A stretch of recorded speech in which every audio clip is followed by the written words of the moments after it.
आपको लगता है कि हिंदी को पूरे देश की एक भाषा बनाना चाहिए, राष्ट्रभाषा बननी चाहिए हिंदी? देखिए, भारत हिंदी को सम्मान मिलना चाहिए, ये हमारी इच्छा भी है और पूरे देशवासियों की भी इच्छा होती है। लेकिन भारत ने त्रिभाषा सूत्र को स्वीकार किया है और त्रिभाषा सूत्र ही देश के अंदर जो रीजनल लैंग्वेज है उसको भी सम्मान मिलना चाहिए। और हर एक भाषा की अपनी विशेषता है, उसकी विशिष्टता भी है और नेशनल इंटीग्रिटी का ही आधार बनती है।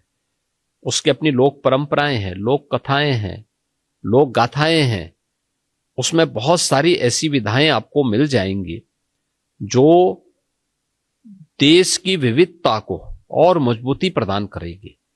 तो मुझे लगता है कि चीजें, और उसका सबसे अच्छा उदाहरण प्रधानमंत्री जी ने काशी में काशी तमिल संगमम के माध्यम से किया, जहां पे देखिए संस्कृत और तमिल दो भारत की सबसे प्राचीनतम भाषाएं हैं और उसका कितना अद्भुत कार्यक्रम होता है काशी में। उसका तीसरा संस्करण अभी हाल ही में संपन्न हुआ है और जो भी आता है अद्भुत होता है यहां आकर के देख करके।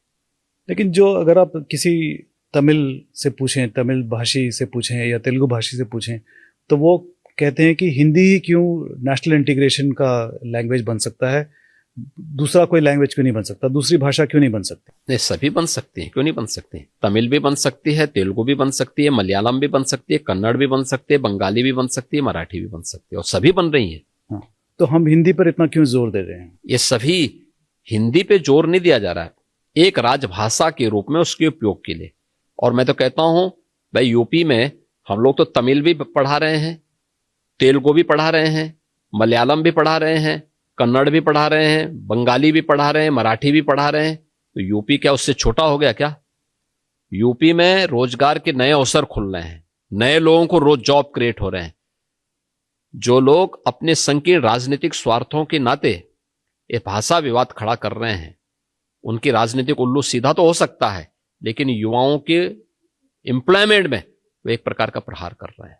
आपका इशारा स्टालिन की तरफ है? कोई भी हो, वे वही कर रहे हैं और यही कारण है कि वे राज्य धीरे धीरे करके पिछड़ते जा रहे हैं। लेकिन उनका स्टालिन का ये भी, उन्होंने धमकी भी दी है कि वो आंदोलन करेंगे अगर ये ऐसा चलता रहा, तो इससे तो देश टूटेगा। उनके पास कोई मुद्दा दूसरा तो है नहीं, उनके पास कोई दूसरा मुद्दा तो है नहीं। इसी प्रकार की भावनाओं को भड़का करके ये लोग अपने राजनीतिक उल्लू को सीधा करते हैं।